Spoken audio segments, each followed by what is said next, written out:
Chemistry और bio मुझे थोड़ी इजी लगी, बट फिजिक्स थोड़ी टेढ़ी थी। 5 मिनट हुए होंगे और 5 मिनट पहले ही हमारा पेपर हुआ, इतना लेंदी पेपर आज। Hello everyone and welcome to Allen 9th and 10th YouTube channel. आज है CBSE class 10th board science का एग्जाम और इस वक्त मैं हूँ एक एग्जाम सेंटर के बाहर, जहाँ से कुछ ही देर में स्टूडेंट्स एग्जाम देकर बाहर आने वाले हैं। तो आइए उनसे जानते हैं उनके ऑनेस्ट एग्जाम रिएक्शंस, कैसा हुआ उनका पेपर, कितना टफ था या कितना इजी था और वो क्या स्कोर एक्सपेक्ट कर रहे हैं। How was the paper? The paper was moderate. I mean, like easy to moderate. The questions, some questions were direct, some only 2-3 questions were tricky, but the most level of the paper was really good, and we were able to attempt most of the questions. So it was good. हाँ, physics थोड़ी सी hard थी, but all was good.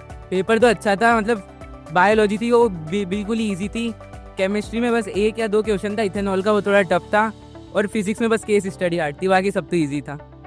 Same physics में case study hard थी, bio में और chemistry में moderate paper था, easy तो नहीं बोलेंगे, पर हाँ सेट 2 का थोड़ा अलग पेपर था और सेट 3 का हार्ड था। साइंस का बहुत इजी आया था इस बार, मेरे को सबसे इजी लगा था।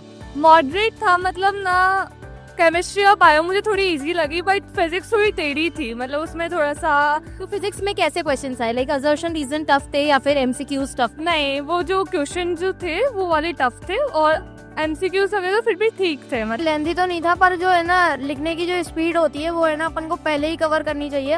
और जो है ना फिजिक्स में है ना कैलकुलेशन जो है मतलब पीछे वाले पेज पे है ना रफ वर्क करके वहाँ पे लिख देना चाहिए, रफ वर्क, तो उस हिसाब से काम करना चाहिए। अच्छा, कुछ डिटेल में बताना चाहोगे मुझे, बायोलॉजी में डायग्राम बेस्ड क्वेश्चंस कैसे आए या फिजिक्स के न्यूमेरिकल्स कैसे थे? फिजिक्स के न्यूमेरिकल्स बहुत गंदे आए थे, बहुत ही गंदे थे, मतलब ट्रिकी थे बहुत ज्यादा। इजी थे मेरे सेट में। तो फिजिक्स में मोस्टली डायग्राम्स थे, और बार मैग्नेट का आया था, मैग्नेटिक फील्ड लाइंस को करनी है। बहुत इजीली बन गए क्वेश्चंस, डूएबल। बहुत इजी थे, बहुत इजी। डायग्राम बेस तो बहुत ही कम थे इस बार।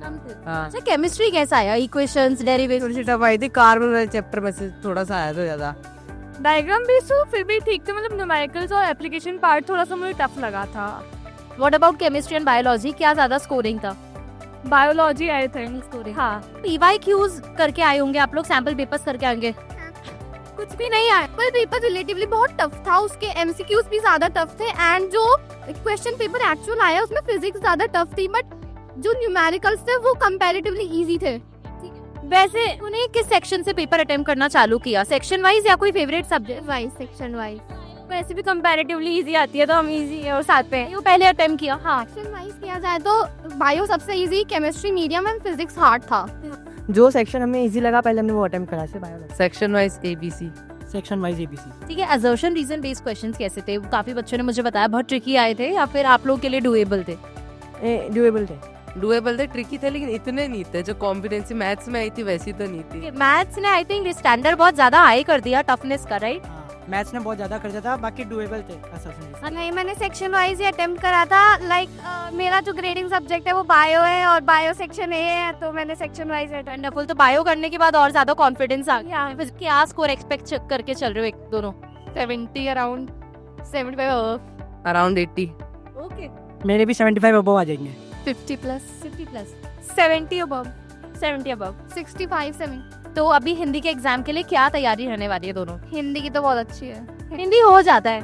हाँ, हो जाता है। हिंदी तो हो ही जाती है सच्ची में, मतलब वही बस उसमें चैप्टर्स रीड करने, बाकी ऐसे इजी है हिंदी, ज्यादा वो नहीं टफ नहीं। हिंदी भी अच्छी चल रही है, वो कर लेते हैं एंड में। हिंदी मैं सारे जो चैप्टर्स वगैरह हैं वो सब कुछ करेंगे, सैम्पल पेपर्स करेंगे, यही है स्ट्रैटेजी है। All the best. Thank तो ये थे स्टूडेंट्स के ऑनेस्ट एग्जाम रिएक्शंस। अगर आप भी अपने पेपर को एनालाइज करना चाहते हैं तो Elon 9th and 10th YouTube channel पे अभी 2 बजे हम आ रहे हैं लाइव पेपर सॉल्यूशंस लेकर। तो घर जाएं, सबसे पहले अपने पेपर को एनालाइज करें एंड अपना एक्सपेक्टेड स्कोर कैलकुलेट करें। और हाँ, मुझे कमेंट सेक्शन में जरूर मेंशन करना कि आपका एक्सपेक्टेड स्कोर कितना है। Thank you.